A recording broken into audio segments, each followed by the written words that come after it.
projeto Arte Decolonial para Crianças foi contemplado no edital SMC número 07/2022, Fomenta a Cultura Carioca, linha 2, Territórios, da Secretaria Municipal de Cultura.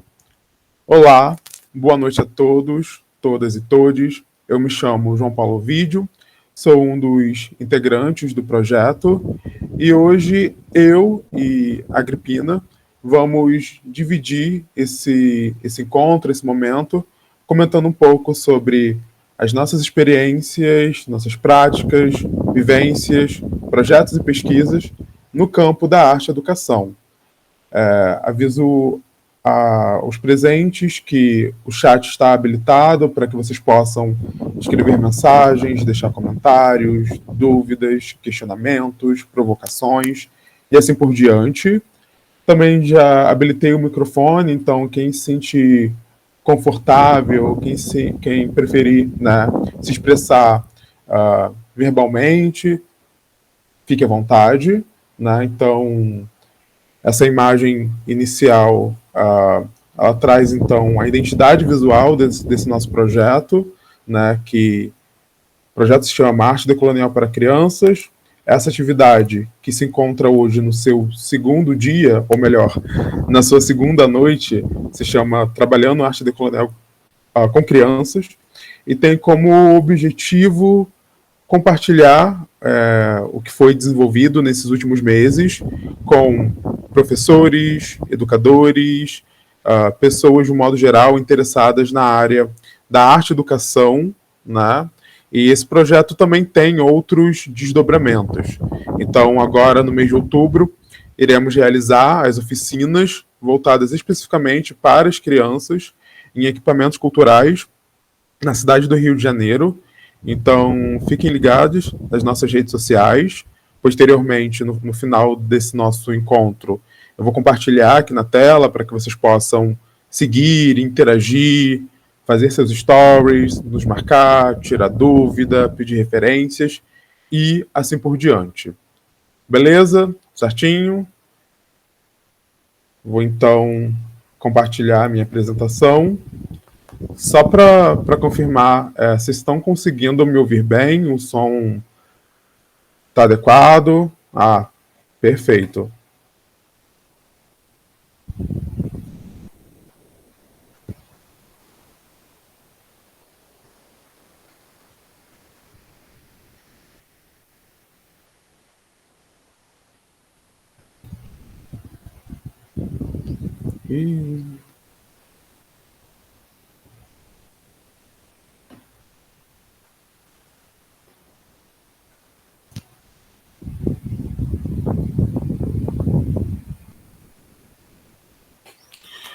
Então, como eu mencionei, eu me chamo João Paulo Vídio, né? Então, nesse primeiro momento, eu gostaria de compartilhar um pouco da minha relação com a área da arte e educação. Eu venho de uma formação teórica, eu cursei História da Arte na EBA, na UFRJ, aqui no Rio de Janeiro. E engraçado, porque hoje mais cedo eu estava refletindo, né, que quando eu tinha ali por volta dos meus 9, 10 anos de idade, eu tinha interesse, eu tinha desejo em ser professor, né, assim, de trabalhar, atuar em sala de aula, mas aos poucos esse desejo foi se esvaecendo, né, assim, foi desaparecendo, sumindo, muito relacionado com os comentários, com as desmotivações que eu vi durante a vida, né? Então, ali na infância, junto com alguns amigos, até chegamos, né, nessas brincadeiras a criar como se fosse uma escolinha de artes em que a gente pegava livros, né, assim, da irmã de uma de minhas amigas, revistas, histórias em quadrinhos, e fazíamos meio que um processo de um ensinar para o outro, né?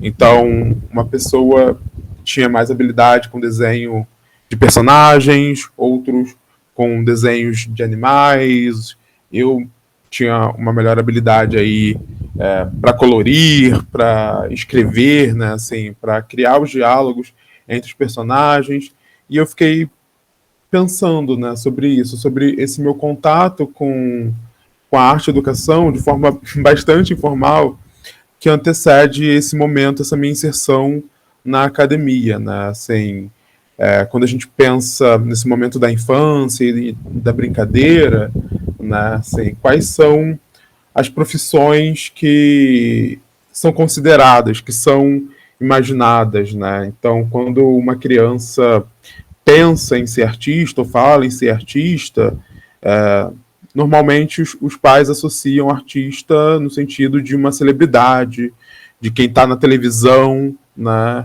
Raras são as situações que passam pela mente de artista como alguém que faz uma pintura ou performance, nem pensar, e assim por diante, né? Então, quando eu terminei o meu ensino fundamental, até cheguei a cogitar a ser normalista, fazer formação de professores, mas o tanto de comentários negativos que eu ouvi me fez desistir naquele momento.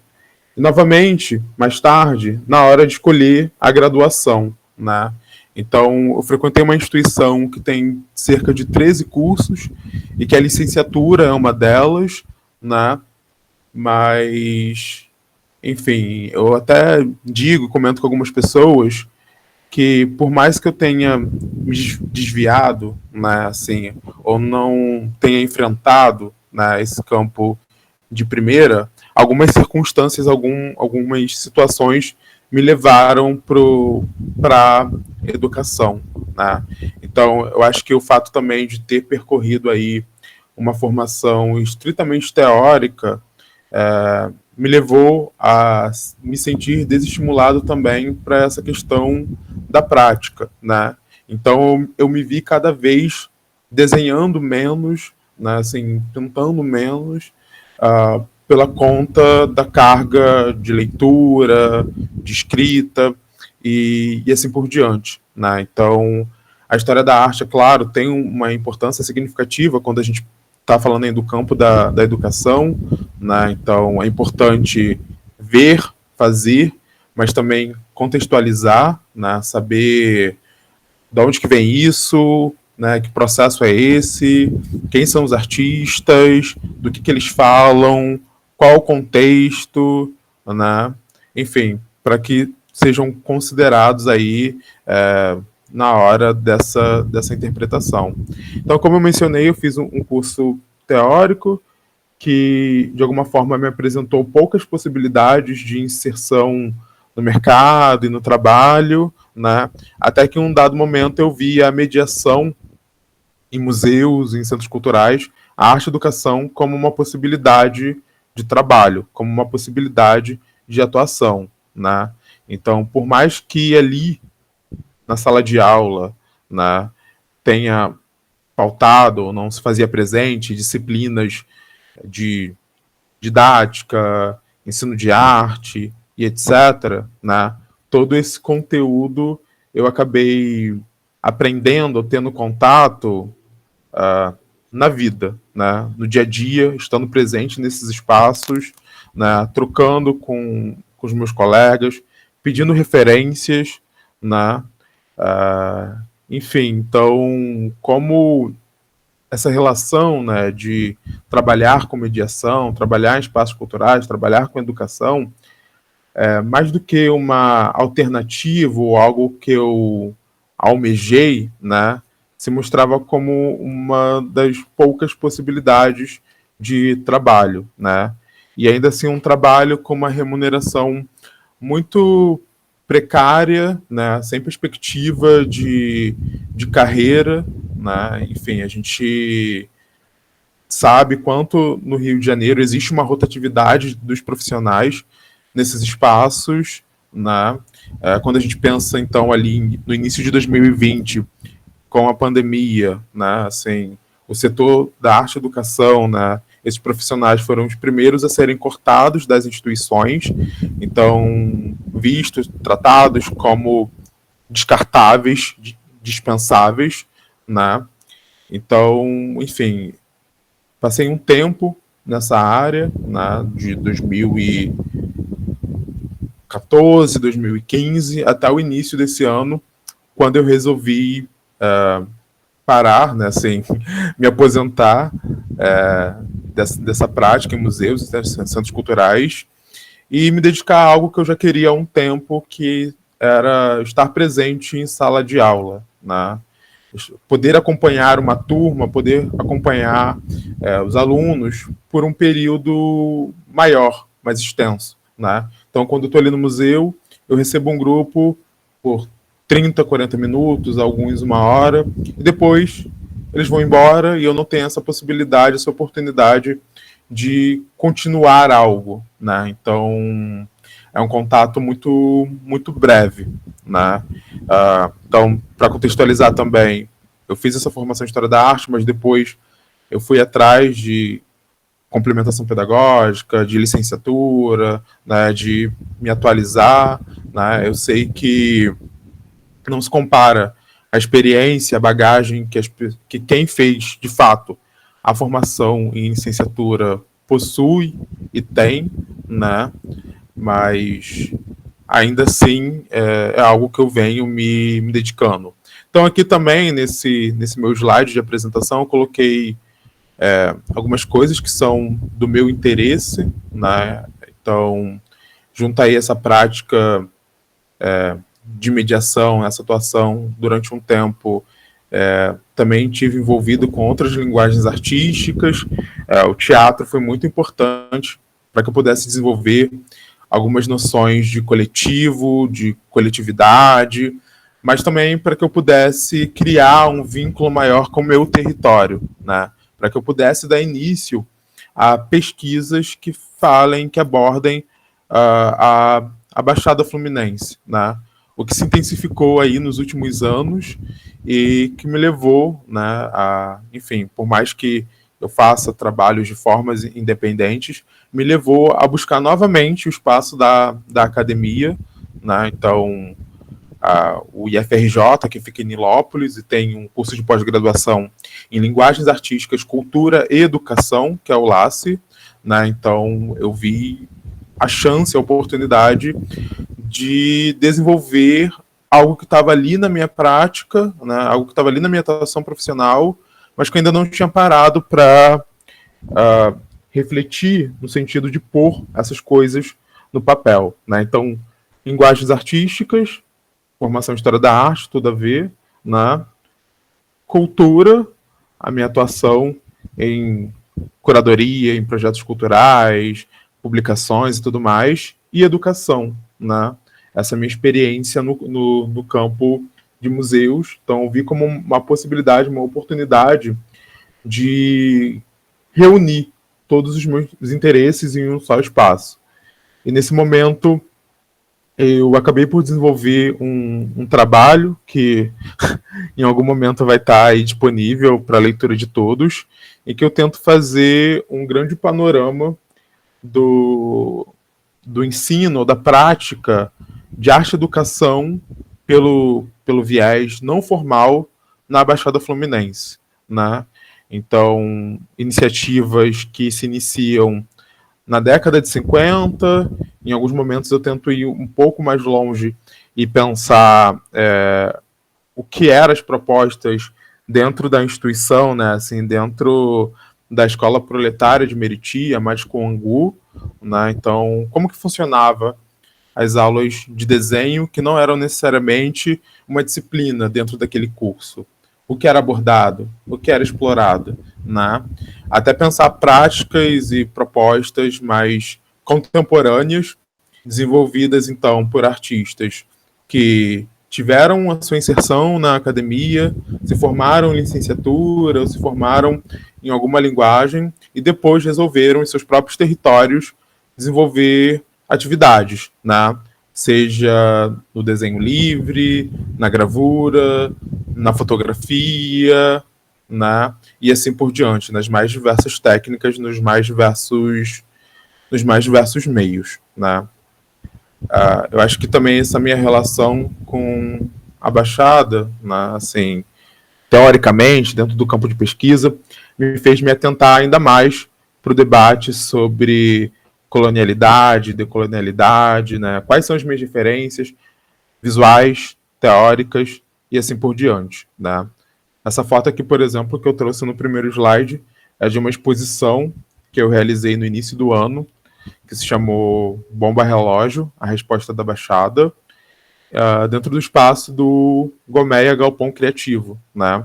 Que é um local em Duque de Caxias que reúne os mais diversos produtores culturais, né? Assim, galera do audiovisual, do teatro e assim por diante, né? Então, pensando as propostas, né, a serem desenvolvidas, né, na verdade, as propostas que já foram escritas e fazem parte do livro, que terá lançamento aí até o final de outubro, né, eu escolhi algumas questões ou selecionei trabalhos de alguns artistas que eu tenho uma certa afinidade, né, e que são nomes que eu acompanho aí há um certo tempo, e eu vejo o quanto seria interessante estar presente nas escolas, né, nos espaços de educação formal, porque nos espaços do museu a gente, de alguma forma, já tem conseguido, né, esse movimento. Então, essa primeira atividade, que eu dei o nome de Novas Histórias para Antigos Personagens, né, aqui são as palavras-chave, né, são as questões que suleiam essa atividade, então história, narrativas, questões de classe e raça, cultura visual, né, e considerando que a Histórias em Quadrinhos teve uma importância significativa na minha formação, seja a nível de alfabetização ou de relação com as artes, né? Eu acho que muitos jovens que se encontram, né, assim, que moram nas periferias do Rio de Janeiro ou de outros estados também, acabam buscando a graduação ou o ensino superior por conta do contato com esse universo, né? Das histórias em quadrinhos, dos desenhos animados, de série, né? Essas produções populares, digamos assim, né? Assim, que alcança um número maior de pessoas, ou pelo menos vende esse discurso, né? Então, foi uma atividade que eu pensei em partir de algumas músicas, alguns enunciados, né? Então, o meu grande mote foi especificamente essa bandeira, né? Estava presente no Carnaval da Mangueira, em que a bandeira do Brasil, com as cores da escola de samba e a frase índios, negros e pobres, né? Para que seja uma forma também de estimular que essas histórias em quadrinhos levem em consideração personagens e narrativas que se aproximem da realidade, da vivência, daqueles que irão executar essas atividades, né? Então, de um modo geral, quando a gente pensa quadrinhos e mídias, né, as referências são referências norte-americanas, super-heróis, né, super-heróis de um tempo para cá isso tem mudado um pouco, né, mas a sua representação canônica são de corpos musculosos, né, personagens altos, né, cabelos lisos, enfim, brancos e assim por diante, né? Então, até acho que no ano retrasado, ou 2019, já não me recordo bem, eu desenvolvi uma atividade que consistia em pensar super-heróis aí, enfim, negros, para apresentar às crianças. É claro que quando a gente pensa nessas representações desses super-heróis, a gente tem que levar em consideração também que muitos deles foram criados por quadrinistas brancos, né? O que nem sempre eles refletem questões que a gente pretende trabalhar ali na sala de aula, né? Então, é também pensar um pouco esse primeiro momento, a importância dessas representações e, aos poucos, chegando nas questões referentes à representatividade e assim por diante, né? Então, pensar também em apresentar quadrinhos nacionais Eu não cheguei a colocar aqui, mas eu acho que consigo pegar, né? Eu sempre mostro para os alunos esse livro, né? Essas histórias em quadrinhos, chamado Artistas Brasileiras, da Aline Lemos, né? É uma publicação que eu gosto bastante porque ela vai dar o foco, então, para as mulheres da história da arte no Brasil. Ela não vai se centrar em Rio de Janeiro e São Paulo. Existe uma preocupação em alcançar artistas que são de Goiás, Ceará, Pernambuco e assim por diante, né? Então, de diferentes estados brasileiros, diferentes períodos históricos e diferentes técnicas também, né? Então, por mais que de alguma forma sejam artistas, né, enfim, que não estão presentes aí nos nossos bairros, nas nossas cidades, é interessante ter essa bibliografia em mão e pensar, né, assim, o que seria um livro também de artistas fluminenses contemporâneas, ou artistas da Zona Norte no século XXI, e assim por diante, né?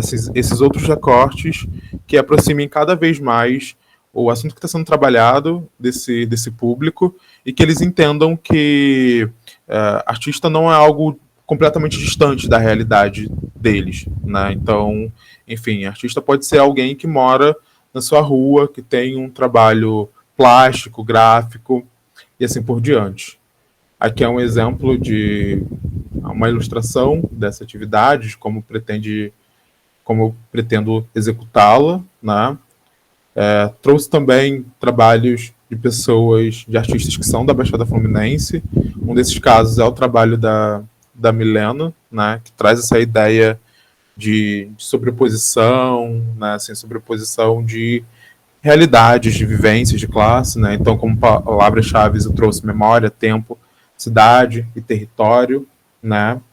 E eu acho que a ilustração exemplifica bem que preza justamente por fazer desenhos em papéis que têm uma certa transparência, né? Então, um papel vegetal, um papel manteiga, né? Em que as crianças possam desenhar memórias, lembranças de seus deslocamentos pela cidade. Então, a vez que pegou o trem, né? Ou quando fez um passeio de carro, ou suas brincadeiras de bicicleta pelo bairro, né, o deslocamento de pegar o ônibus para ir para a escola, né? Então, pensar essas lembranças, cada uma compartilhar, enfim, esses relatos, né? A ideia também, de modo geral, eu prezei deixar como sugestão que as atividades sejam realizadas em grupo, né, para que as crianças também possam ter esse momento de troca, de conversa, enfim, para que elas possam se expressar. A terceira atividade que eu coloquei, né, assim, que eu escrevi para esse livro, está relacionada a essa questão de produção de pigmentos, né? É claro que também não faltam exemplos na internet, eu acho que é uma atividade até bastante recorrente, né? Mas eu trouxe aqui como exemplo, né? Então, lá no texto eu comento bastante sobre essa questão de apresentar para as crianças os grafismos, as etnias indígenas e tudo mais, né? Mas aqui, por exemplo, nesse PowerPoint, nessa apresentação, eu optei por trazer o trabalho de dois artistas que vão pensar pigmentos, mas com materiais não tão convencionais assim, né?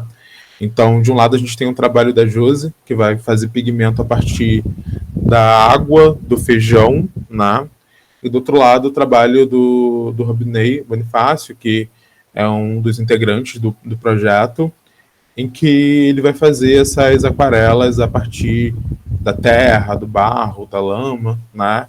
E essas escolhas de materiais, elas não são aleatórias, né? Elas estão relacionadas a um episódio específico, algo, enfim, que atravessa essas pessoas de algum modo, né? E eu acho interessante, né, quando a gente pensa isso, porque, enfim, a gente trabalha o processo da pintura, né? Então, assim, se eu quero fazer um desenho, se eu quero pintar algo, né, preciso fazer esse movimento anterior de produzir a minha tinta. Então, enfim, né, também eu acho que é algo que pode ser utilizado para estimular. Vamos olhar para o nosso quintal, né? O que do nosso quintal a gente consegue retirar, produzir um pigmento para depois fazer uma pintura sobre esse mesmo espaço, né? Ou na rua, no caminho da escola, né? Será que existem materiais, substâncias que a gente pode utilizar e fazer essa experimentação para criar um pigmento, né? Então aqui as ilustrações da Cíntia, né? Então as ilustrações desse projeto foram realizadas pela Cíntia, que estará com a gente amanhã no nosso último encontro, né? Então muito obrigado, Cíntia. Passando para a penúltima proposta, né? Eu fiquei pensando bastante de um tempo para cá sobre o termo cria, né? O que é ser cria no contexto do Rio de Janeiro, e como boa parte desse público dos nossos alunos e, enfim, né, consomem TikTok, consomem outras redes sociais, né? Então essa presença do funk, pagode e etc, muito recorrente nas suas vivências, né? Então eu pensei em uma atividade em que eles possam colocar no papel, né, assim, explorar o repertório de coisas com as quais eles se identificam ou eles se sentem representados, ou não também, né? Fazer esse movimento de conversar e entender em que medida as representações visuais, culturais, do território onde que eles estão inseridos dialogam com as suas subjetividades ou não dialogam. E se não dialogam, por quê? Né? Se está relacionado a uma questão religiosa, se isso está relacionado realmente a uma questão de não identificação, por ter outras preferências, né, assim, por não se ver, né, enfim, dentro daquilo que ele é representado, né? Até chegar a essa última atividade, que consiste na construção, na produção de um livro autobiográfico, né?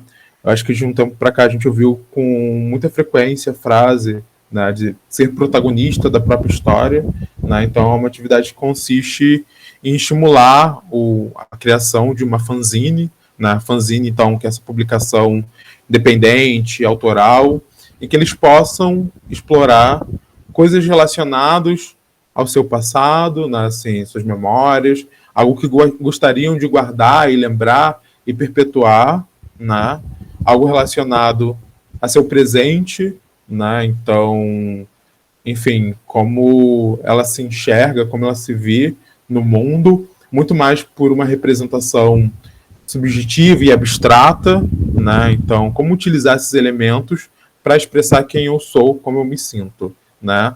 E até chegar no momento do futuro, né? Assim, que mundo que eu desejo, como eu idealizo isso, né? Pensando justamente, enfim, em questões que lhes atinge diariamente, né? Constantemente. Então, só para encerrar e passar a fala para a Agripina, né? Ontem a Silvia comentou, né, sobre essa questão de estar na academia, não estar na academia, né? E eu acho que para mim especificamente, por mais que eu tenha muitas críticas, né? Eu acho que é importante a gente ter crítica às instituições. Acho que foi um espaço muito importante para que eu pudesse ter uma atenção maior a questões de classe, de raça, de território, né? Algumas discussões que ainda estão muito concentradas nesses espaços e que, de alguma forma, eu consegui trazer, né, assim, para o lado de cá, né, junto aos meus amigos, aos meus familiares, aos meus afiliados, né? Então, enfim, eu sempre gosto de encerrar com essa frase ou iniciar com essa frase, né?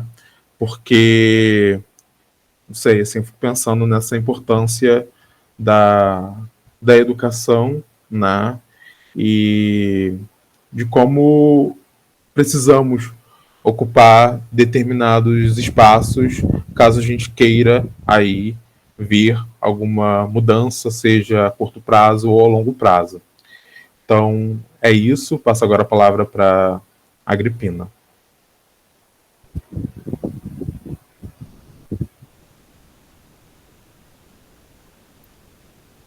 Boa noite, João. Muito obrigada pela sua fala. É um prazer estar aqui hoje com você e com, enfim, todo mundo que tirou um tempo para estar aqui nesse encontro. Boa noite, meu nome é Agripina. Eu sou uma das artistas participantes do projeto Arte Colonial para Crianças.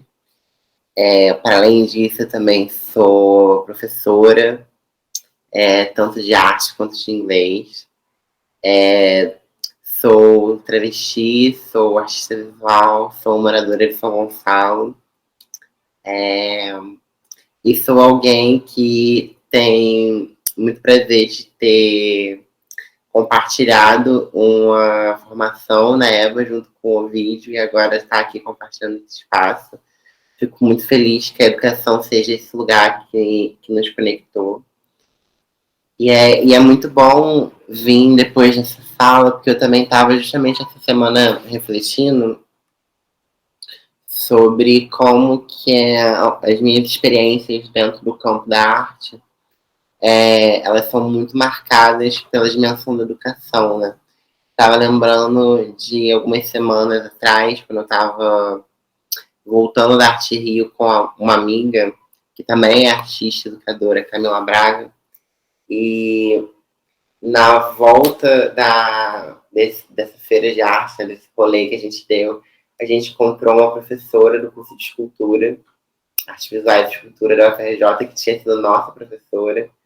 E, enfim, e dentro dos dias que eu fui nessa feira de arte, eu encontrei também meu orientador, um dos meus professores do curso de História da Arte, o César, o meu. E fiquei pensando como que a minha formação na EBA, né, me fez ser a pessoa que eu sou hoje, em todos os aspectos. Me fez ser a artista que eu sou hoje, pois foi lá, né, que a minha formação acadêmica se deu, me fez ser a pessoa que eu sou hoje. Foi dentro da universidade que eu consegui compreender quem era a Agripina, né, enquanto pessoa. E como que isso me possibilitou também me imergir um pouco dentro desse meio da arte. Se não fosse pela FRJ, eu duvido que eu tivesse feito talvez as exposições que eu fiz ou participado dos projetos que eu participei, já que eu moro numa cidade muito explorada pelas cidades coloniais, né, pelas metrópoles que a circulam, e uma cidade que luta muito para ter o direito de acesso à cultura, né, que é São Gonçalo. E mesmo assim eu consegui acessar, né, dado todos os privilégios e oportunidades que eu tive na vida, e estou aqui nesse lugar. E aí, hoje, para o nosso encontro, né, para quem poderia falar aqui muito, eu queria compartilhar com vocês presentes uma parte da minha pesquisa que eu venho intitulando de educativa. Uma coisa interessante sobre esse é meu site, e uma coisa interessante sobre o meu site foi que eu fiz esse site, e eu fiz esse site como um trabalho final de uma disciplina do curso de História da Arte, que acho que o João Paulo vai se familiarizar, que é informática, novas mídias, informática, alguma coisa aplicada à História da Arte. E, enfim, mais um indício, né, de como a universidade me proporcionou uma ferramenta de trabalho. Eu sei que o ensino de arte no Brasil, ele é sucateado, isso é um fato. Mas ainda assim, eu me sinto muito grata de ter estado na EBA, e a EBA me possibilitou coisas assim que eu nem sabia que existiam. Curiosamente, também, e aí já passando um pouco para a minha atuação profissional, eu tive uma experiência apenas de trabalhar em sala de aula como estagiária, e foi num colégio na zona sul do Rio. Então, perceber também essa dimensão social que o campo da arte tem, apesar de não ser nenhuma novidade para mim, ainda é muito impactante, né? Isso me lembra uma coisa que o próprio César, esse professor que eu citei antes, me falou uma vez numa aula da EMA, que a arte sempre foi uma ferramenta da elite. Que a gente só produz arte quando a gente tem algo em excesso, né? Quando tem algo sobrando.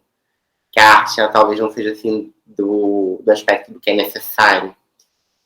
Eu discordo, assim, radicalmente desse argumento, apesar de eu compreender, né? A gente precisa comer antes de fazer arte. E eu, como artista, né, eu boto muita fé nessa afirmação, inclusive.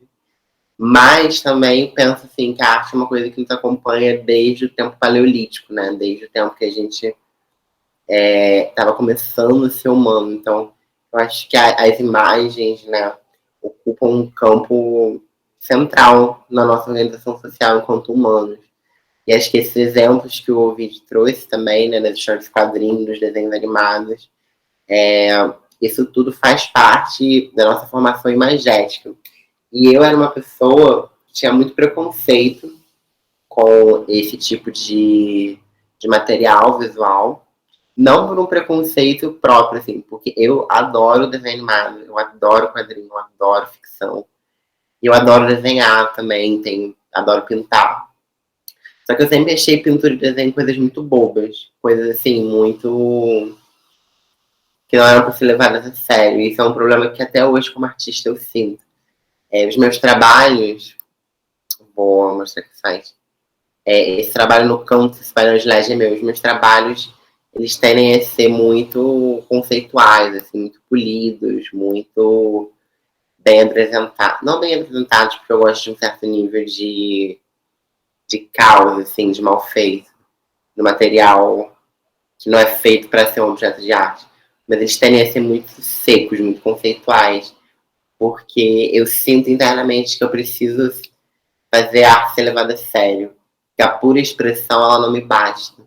Isso eu acho que é um trauma artístico que eu carrego da minha formação e que eu estou tentando desconstruir e que não é fácil.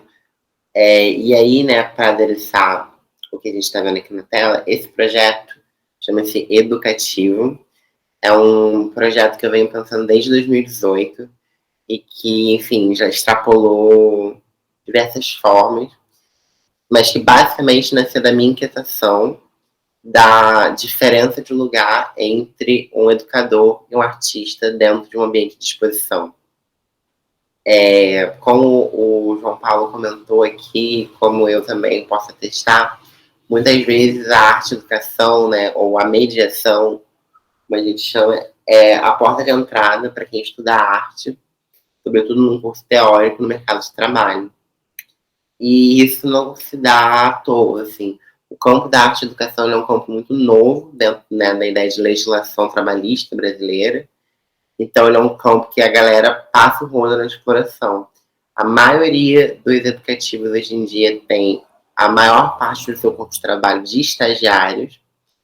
E o estagiário, né, não querendo desqualificar esse cargo, mas, sobretudo, salientar o tipo de exploração, às vezes, que eu acho que é cúmplice. A gente sabe que em diversos lugares, né, os estagiários são exigidos funções de profissionais CLT, o que é um crime, ou eles são esperados a desempenhar funções que não cabem dentro de uma função de estágio. E a gente faz, né, porque a gente precisa de grana e porque a gente gosta de ser educador e porque, enfim, porque esse é o jogo. E não que artista também seja muito melhor, assim, eu posso também atestar. É nítido uma diferença de tratamento hierárquico, né, que vem de uma distinção conceitual, de um preconceito, mas, assim, a nível da realidade, assim, de pessoa que, assim, gosta de se definir como artista, eu posso dizer a vocês que é sair do estágio e ir para o meio. Então, também tem suas questões e seus desafios. Mas nesse momento aqui eu queria pensar isso, assim, eu estava fazendo uma exposição no Parkline, que é um local no Rio de Janeiro, acho que todo mundo aqui é do Rio, né, no Jardim Botânico. E aí era uma exposição de final de ano, de um curso de formação que eu estava fazendo. E aí a gente ia participar, ia rolar essa exposição. E meses antes tinha tido uma outra exposição que eu tinha trabalhado como estagiária, como educadora. Nesse caso não fui estagiária, fui... faz tanto tempo que eu formei que eu esqueci o outro, quando você não é meio RPA, uma autônoma. Enfim, fui uma educadora ali naquele regime, Zona Sul. E aí, quando chegou a minha vez, né, de participar como artista da minha exposição, não tinha verba para ter educativo. E aí me tocou pessoalmente essa falta, eu fiquei pensando como suprir ela, né, já que a instituição não tinha como. E o que eu fiz, né, o que eu encontrei como solução, foi organizar eu mesma uma série de encontros e de proposições educativas para essa exposição ao longo da sua duração. Aqui está simbolizando de 10 a 19 de janeiro, mas esse encontro específico. Esse é um site que eu fiz, então ele também tem suas imperfeições. Mas na verdade foi uma série de 8 encontros ao longo de 2, 3 semanas. Cada encontro é regido por uma artista. Aqui nas fotos a gente vê uma oficina regida pela Laís Amaral, que também estava fazendo curso. Ela deu uma oficina sobre argila, relação poética, né, da argila com o nosso endurecimento emocional e o papel da água. Tem, enfim, um grande impacto no trabalho dela, né? Ela falou um pouco também de si. Aqui a gente tem uma conversa com o Yuri, a partir de um trabalho que ele também estava expondo nessa exposição, a partir de 2 trabalhos, né, dessa escultura que a gente vê no centro e de um contrato ético que ele escreveu para o Parkline. Um workshop com a Camila, inclusive essa minha amiga que eu sei, intitulado Como se tornar um artista de sucesso. A Camila é uma artista muito conceitual, né? Ela opera muito nesse lugar do humor, da armadilha do texto, assim, na piada, uma coisa que eu me identifico muito. Mas, enfim, essas são minhas proposições de arte, né? Para o nosso projeto de arte e educação, eu pensei uma outra coisa. Por que eu faço essa distinção? Eu acho que a arte e a educação, ela é a arte consciente. É quando a arte está endereçada para o outro. E eu acho que nem sempre a arte precisa ser para o outro. Assim, eu, como artista, gosto muito de me reservar o direito de ser egocêntrica. Mas eu acho que a educação, como a Bell Hooks coloca, né, ela é sempre um ato de amor. E para mim, né, um gesto de amor é sempre pensar sobre o outro. Então, sair um pouco do lugar do ego, compreendendo que a gente nunca acerta totalmente, né, que a gente vê o outro a partir da nossa percepção também. Mas, né, se abrindo nossos corações, como diz a Bell Hooks, a possibilidade do outro, né, do pensamento do outro, da emoção do outro. E para o Arte Colonial para Crianças, eu pensei uma adaptação dessa atividade que eu fiz em 2019, que é uma das versões, né, desse programa maior que eu chamo de educativo. Essa atividade, ela foi uma moda dessa sobre, né? Esse trabalho ele foi a minha tentativa de ter uma reconciliação com o desenho, né?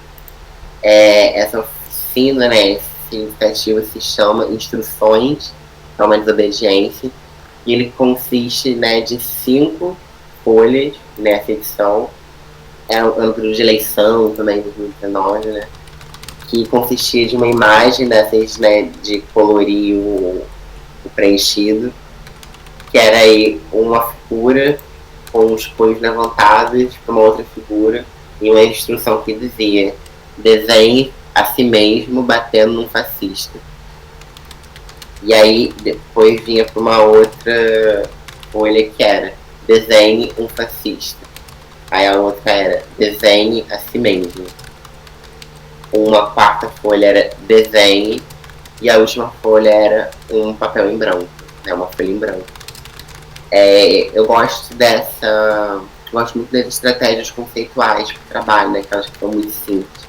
Esse trabalho é basicamente a dissolução de uma instrução, né? Ela vai da atividade que ela é mais fechada, ela é mais direcionada para o aluno com uma instrução fechada, faça isso, desenhe a si mesmo fazendo isso. Até que ela vai se abrindo mais, né, para a ideia de tipo, desenhe, você pode desenhar qualquer coisa. E a folha em branco, né, que é o maior grau de liberdade. E aí eu pensei conceitualmente essa atividade como uma forma de pensar como ensinar alguém a desobedecer, né? Eu gosto muito de como Paulo Freire olha a educação quando ele fala de que ninguém ensina ninguém, né? A gente não consegue agir pelo outro, mas nós conseguimos facilitar. A educação consegue ser um lugar de facilitar o aprendizado. Eu acho que esse tipo de trabalho, para mim, é aquele que a gente olha, o meu trabalho conceitual, para mim, que eu gosto, é aquele que a gente olha e fala assim, entendi. Que ele é simples, mas ele provoca, entendi, ele provoca algum burburinho, sabe? Alguma emoção dentro da gente. E eu acho que, para mim, esse trabalho é a metáfora da desobediência, né? E, enfim, penso que pensando em estratégias de sala de aula, né, eu acredito que eu tendo a ser muito aberta, o mais aberta possível, porque eu gosto muito, né, como eu já falei, da perspectiva freiriana, e a educação para mim é um lugar de desafiar meus próprios preconceitos. Então, por exemplo, como eu falei no começo, eu tinha muito preconceito com quem vai colocar esse lugar do mangá, né, do quadrinho, no campo da arte. E também isso quando eu tinha, sei lá, 18, 20 anos. E hoje em dia, já tendo trabalhado, por exemplo, no ensino médio, para mim, o importante, claro que sempre ter acesso ao material diverso e que conta nossas demandas é essencial, mas também, às vezes, extrair do que é possível, né, de uma imagem, a gente consegue chegar a lugares bem interessantes.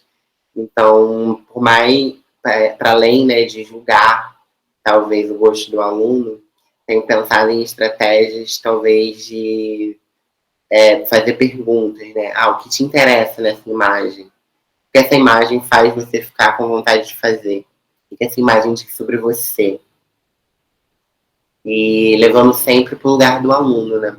Por isso que eu acho que a educação é esse lugar de pensar sobre o outro. Quando eu estou dando aulas de artes, existe um cuidado, né, que muitos professores têm de não deixar o nosso jeito influenciar, o nosso gesto influenciar o trabalho do aluno, mas eu acredito numa abordagem de compartilhamento. Eu gosto de mostrar o meu próprio trabalho, mas eu gosto de entender que eu estou ali para pensar o trabalho dos alunos e pensar com eles. E naquele momento não é sobre mim. Também porque é interessante estar nesse lugar de compartilhar uma experiência enquanto artistas, né? Eu acho que os alunos se sentem muito validados quando a gente reconhece eles enquanto artistas. É isso. Acho que a gente... Não sei como é que a gente está de tempo. Acho que queria deixar um tempo para perguntas também.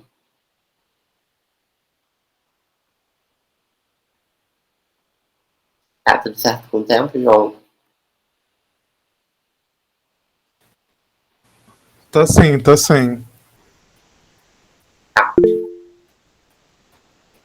Vou ligar aqui a minha câmera.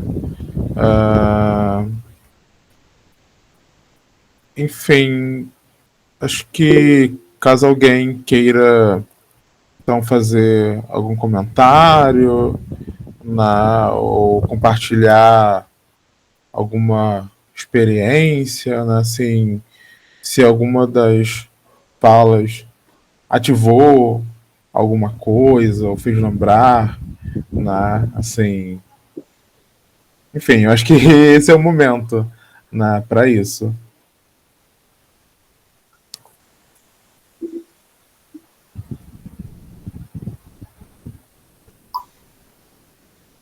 Teve uma coisa que eu estava lembrando mais cedo também, né?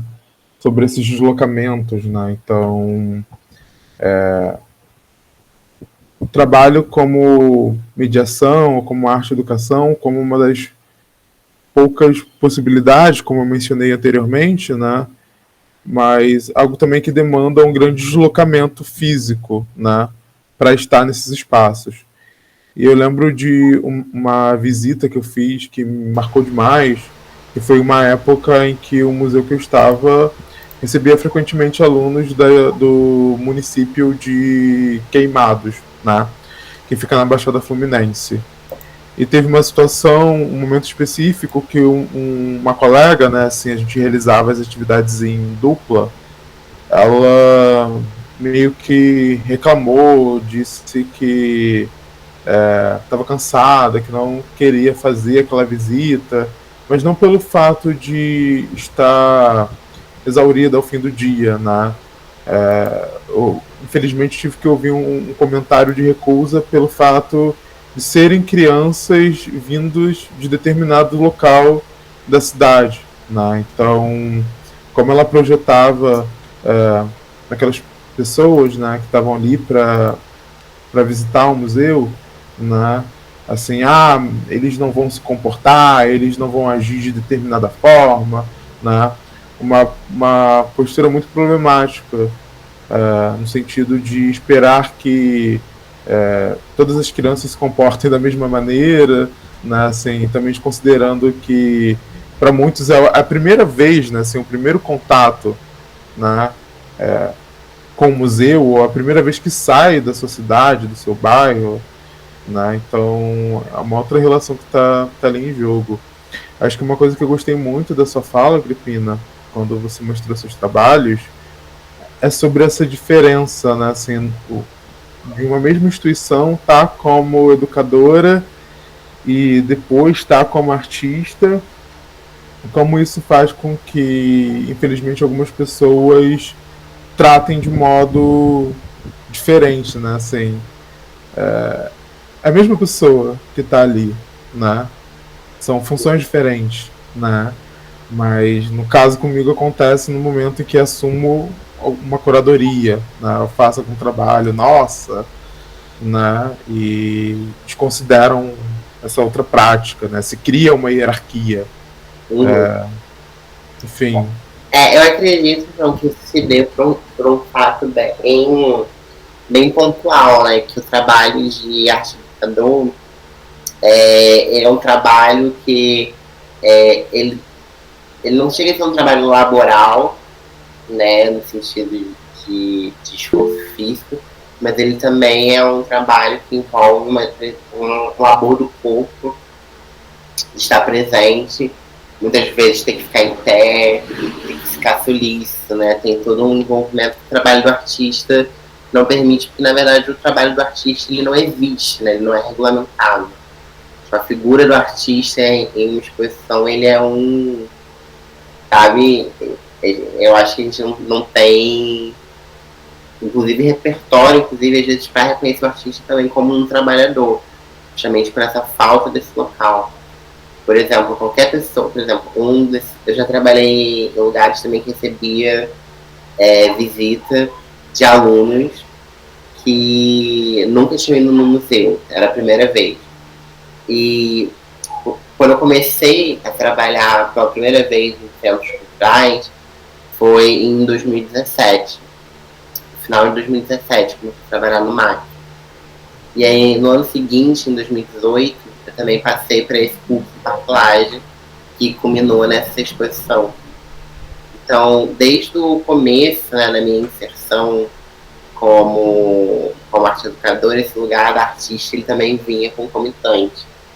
E era curioso, né, porque sou, né, enfim, estava começando, agora muito nova, mas quem estava nesse lugar, e para mim sempre é difícil reconhecer também esse lugar do artista enquanto um trabalho, como eu reconheço hoje, justamente porque ele é mais borrado, sim, às vezes ele não é nem falado, ele é subentendido, muita coisa entre linhas, enquanto o trabalho do arte educador é uma relação formal, institucional. E também tem essa diferença, né? Até eu conseguir uma inserção institucional, não sei nem se tenho ainda, mas naquela época, só de conseguir ser aluna de um curso particular, só que tiveram muitas inscrições e eu fui selecionada, daquilo de alguma forma já contribuiu para esse imaginário. Mas, por exemplo, para fazer essa exposição no final do ano, eu não ganhei nada. Assim, não fui remunerada para essa exposição, como eu fui para ser arte educadora. Só que para ser arte educadora, eu tinha que estar cumprindo uma escala, tinha que estar lá todo dia, tinha que falar com o público, tinha que orientar a visita. E como artista, não. Mas já teve casos que, como artista, eu consegui ser remunerada fazendo uma jornada de trabalho muito, não mínimo, mas assim, com condições um pouco mais dignas. Então, é um lugar que também é muito certo, enquanto o lugar da artificação, né, ainda resiste como algumas poucas certezas que a gente tem no nosso campo. Só que eu acho que isso fala também sobre uma distinção entre trabalho laboral e trabalho intelectual, né, nessa distinção quase renascentista, né, bem ultrapassada, mas também coloca em vista essa posição neoliberal de um trabalho que ele não é legalizado, ele não é um trabalho que tem seus... Assim, não tem um sindicato dos artistas, não tem um sindicato dos artes educadores. Todos os contratos, todos os vínculos trabalhistas que são feitos são sempre por ou regimes de estágio, ou de microempreendedor individual, ou de autônomo, né? Então fica difícil estabelecer ali perspectivas básicas, como condições de trabalho, aposentadoria, para quem reclamar, né, assim, quando você sofre uma violência no trabalho, enfim. Pois é, né? Eu acho que eu cheguei a comentar sobre isso também, né? Quando você comenta sobre perspectiva, fico pensando nessa ideia também de uma carreira, né? Assim, de uma trajetória, né? Então, uma coisa é eu trabalhar como arte educador hoje, mas será que quando eu tiver, e aí entra também uma discussão sobre etarismo, né? Quando eu tiver com meus 50 anos, 60 anos, esse espaço vai estar aberto para que eu trabalhe lá também, né? Assim, ou pior, o salário que é pago, né, vai permitir com que eu me mantenha, com que eu me sustente, né? A gente sabe que não, né? Então, essa questão de uma regulamentação é muito séria, né? Assim, a gente vê a profissão de historiador não é regulamentada, a profissão de designer não é regulamentada, né? Então, muitas coisas que estão dentro do campo das humanidades, das linguagens, da criação, sofrem bastante com isso, né? Então, se alguém decide que a remuneração vai ser aquela, é aquilo e acabou, né? Enfim, ou você topa ou você não topa, né? Não existe esse lugar dessa abertura para uma discussão. Tem aqui algumas perguntas, né? Eu vou fazer a leitura. O Bernardo queria ouvir de nós duas, né? Como sentimos que a arte e a educação dentro de instituições de museu, comparado ao ambiente da sala de aula, se há uma certa diferença na forma que se portam, né? Então, enfim. Uhum. E como vê o público nesses espaços distintos? Você quer responder? Você quer que comente? Queria comentar. Acho muito interessante essa pergunta. Essa acho que é a diferença principal entre espaços formais e informais, né, de arte e educação. Eu acho que tem uma diferença radical. E eu digo isso. As experiências de sala de aula que eu tive foram poucas. Eu trabalhei 2 anos como estagiário de artes do ensino médio de uma escola em Botafogo e trabalhei 2 anos como professora de História da Arte no curso pré-vestibular da Casa NEM. São 2 experiências, né, distintas, com 2 públicos distintos. E trabalhei também 1 ano e meio no Centro Cultural Banco do Brasil, como arte educadora, 2 anos no Museu de Arte Contemporânea de Niterói Fiz alguns bicos como esse Parkland, ou coisas que são minhas grandes experiências. E hoje em dia estou dando aula de inglês. Diga-se de passagem, fui para um outro lado. Tem muito me interessado por aí. Acho que a principal diferença é temporal. Uma turma a gente passa um ano, ou passa um semestre. Uma visita a gente passa 1h30, 2 horas no máximo. Então, eu acho que a possibilidade de criar um trabalho a longo prazo ela é preciosíssima. É preciosíssima. E ela propicia coisas que simplesmente não dá para fazer em 1h30. Refletindo sobre isso, a última experiência do educativo que eu fiz foi uma residência em Recife, a convite da Fundação Joaquim Nabuco, para pensar uma experiência educativa de 2 meses. E aí foi tipo uma escolinha de artes que eu criei durante 2 meses. Extremamente informal, assim, tiveram encontros que a gente foi pra praia, tiveram encontros que foram um almoço na minha casa e discutindo arte. Tiveram encontros que foram extremamente formais, foram um slideshow com obras do Paleolítico até o Egito Antigo, comparando noções ancestrais da escrita. E aí, bom, essa discussão. Teve encontros que foi leitura de texto, apresentação de portfólio. Enfim, foi um processo. Eu acho que a educação formal ela tem esse poder ainda de permitir formações. Enquanto a arte e a educação ainda está muito presa na dimensão do encontro, que também pode ser muito potente, que pode ter seu lugar educativo, que pode ser extremamente interessante, como aliado a processos mais longos de educação, mas eu acho que é diferente. É diferente também porque em um lugar a gente tem público, em outro lugar a gente tem aluno.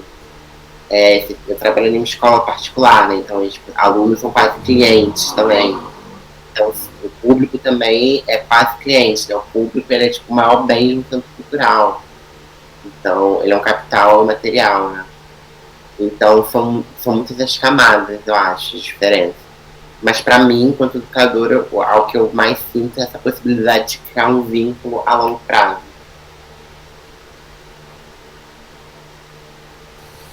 Total, concordo super com o que você comentou, né? E eu acho que até mesmo por isso, às vezes, quando a gente está no espaço de museus, né, que a gente vai passar aí 40 minutos, 1 hora com alguém, por vezes isso demanda um pouco mais de energia, né? No sentido de que é aquele momento, é aquele encontro, né? Então você quer também entregar algo, né, que a pessoa possa levar com ela, né, que possa lembrar daquele momento e sentir vontade ou de voltar ali ou de ir em outros espaços para vivenciar experiências próximas, né, com o que aconteceu ali. Então, eu acho que existe um pouco isso, né, e de algum modo na sala de aula a gente tem esse tempo de preparo, né. Então, assim, vou planejar isso e tal.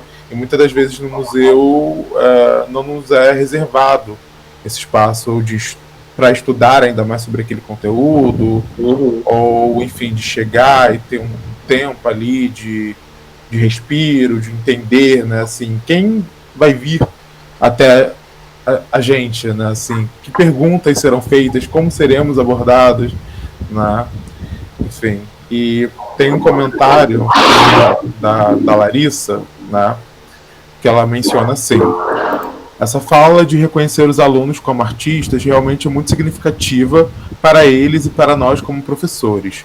A prática artística na sala de aula, independente de qual linguagem, muda muito a recepção dos alunos com os conteúdos e a dedicação deles durante as aulas, enquanto crianças, pois eles se reconhecem como seres importantes. Falo sobre a experiência que venho tendo também, né? Então, a Larissa fez esse comentário, né, assim, compartilhando um pouco da experiência dela. E a Cássia perguntou como que faz para acessar o seu site, visualizar seu trabalho. Uhum. Acho que sobre o comentário da Larissa, eu tenho a dizer que é exatamente isso. Assim. Eu acho que é uma noção de respeito também com a produção da criança, e é um gesto muito de amor, assim, e de empoderamento mesmo, assim, do sujeito se sentir autorizado a se chamar de artista. O que pode parecer algo bobo, porque hoje em dia, eu, por exemplo, eu não considero artista um elogio. Acho que artista é uma coisa, assim, como pintor é uma coisa, assim, como jogador de futebol é uma coisa, mas por algum motivo a gente tem alguma dificuldade com essa palavra, né? Sobretudo se a gente vem de um lugar, como por exemplo eu vim de ninguém na nossa família se intitula assim. A gente não enxerga isso como um trabalho. Então eu acho que é essencial e acho que é um gesto de carinho também, acho que elas se sentem muito felizes, mas mais do que isso eu gosto de sentir que elas se sentem respeitadas. E isso vai também para a forma de olhar o trabalho delas, assim. Sempre com respeito de entender que claro que é uma posição muito complexa, né? Nós enquanto educadores estamos ali para guiar ou de alguma forma auxiliar no processo daquele aluno, mas não é como se a gente soubesse mais também. Então eu tento sempre entender essa fronteira. Eu também tenho que admitir que eu tento trabalhar com alunos mais velhos também. Então, geralmente quando os alunos trazem uma coisa para mim, eles têm uma intenção um pouco mais linear do que a criança. A criança, acho que só o reconhecimento que ela faz já é algo, não sei, é fora do meu campo mesmo. E sobre a fala da Cássia, eu vou deixar aqui no chat o link dessa página que eu estou mostrando, do meu site. Lá vocês têm acesso a outras. Essa página ela é um site aberto. Se você colocar, vocês digitarem no Agripina R. Manhattan ou WordPress, ou algum nome de um trabalho, ou só Agripina R. Manhattan talvez apareça. Eu costumava deixar ele na bio do meu Instagram. Vou deixar meu Instagram também nos comentários. Acho que deve estar até lá no perfil. Baixo da Colonial, mas como não custa nada, eu vou deixar aqui também. Eu nunca lembro se é o ponto primeiro ou o underline primeiro. Mas é um amor impossível, meu Instagram. Meu site ele não tá tão atualizado quanto eu gostaria. Peço desculpas por isso. Meu Instagram também não. Eu estou tentando viver uma fase assim, offline. E está sendo ótimo. Contudo, eu tenho um portfólio organizado, assim, com meus trabalhos mais recentes, coisas que eu estou pensando, que eu posso enviar para quem se interessar. Alguns deles estão à venda, são prints, a preços disponíveis. Alguns não, alguns são mais especiais, eu guardo com mais carinho. Todos estão disponíveis para ser usados em sala de aula. As coisas de direito autoral não é comigo. Então, assim, fiquem à vontade. E é isso, assim, eu geralmente também tendo a ser muito interessada em processos de educação, então assim, me sinto aberta também para caso alguém queira, posterior a esse encontro, discutir uma ideia, ou simplesmente trocar uma ideia, ou pensar coisas junto. E acho que é isso. Super obrigado, Agripina. Né? Eu acho que a gente pode encerrar por aqui, né? Já deu nosso horário. Estou deixando aqui na tela também para que vocês possam ver. Imagino que vocês já tenham contato com as mídias digitais do projeto, né? Então, no Linktree, o Instagram, Facebook, o site.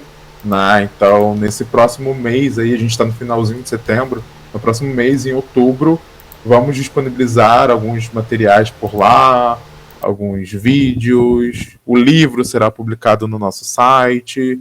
E o Instagram, fiquem atentos, atentas, atentes, E a gente vai divulgar as datas das oficinas, né? Então, levem suas crianças, filhos, afilhados, enfim, ou divulguem para o público interessado, né? Enfim, as oficinas vão acontecer em 3 dias específicos. A Silvia pode comentar um pouquinho mais sobre isso, para que a gente possa encerrar nosso encontro de hoje. Oi, João. Oi, Agripina. Boa noite. Queria agradecer as pessoas, né, que ficaram com a gente. Também a Agripina e ao João por compartilhar sua pesquisa no campo da arte e educação. É muito importante. São falas muito potentes. O que eles falaram, os dois, né? Todo mundo que está aqui também pôde falar dessa participação enquanto artista no campo da educação e academia, a importância, né? Por mais que a gente ainda perceba que o discurso acadêmico ainda não acessa aos nossos alunos, é importante essas ações, né? As pesquisas da gente enquanto educadores, o nosso diálogo com o nosso público, seja no museu, seja numa sala de aula. Então foi muito potente a fala de vocês. E agradecer a todos e falar das oficinas também que vão acontecer na Biblioteca João do Rio e Irajá, para alunos de escola municipal. Vai acontecer também no Parque Glória Maria, que é o antigo Parque das Ruínas. Seremos nós duas, eu e a Agripina, nesse dia.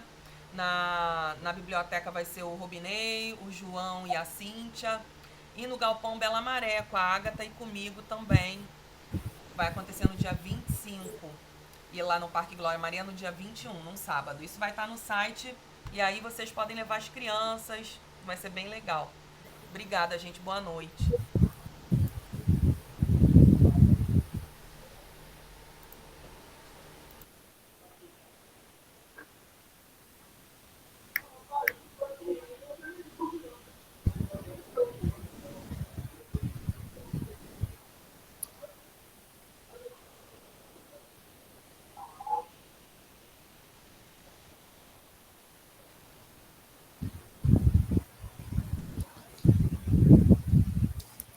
Mandando um coraçãozinho aí para você.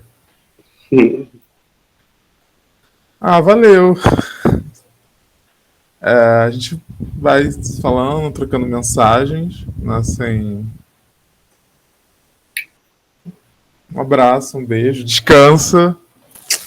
Foi tudo, gente. Muito obrigada. Boa noite. Tchau, tchau.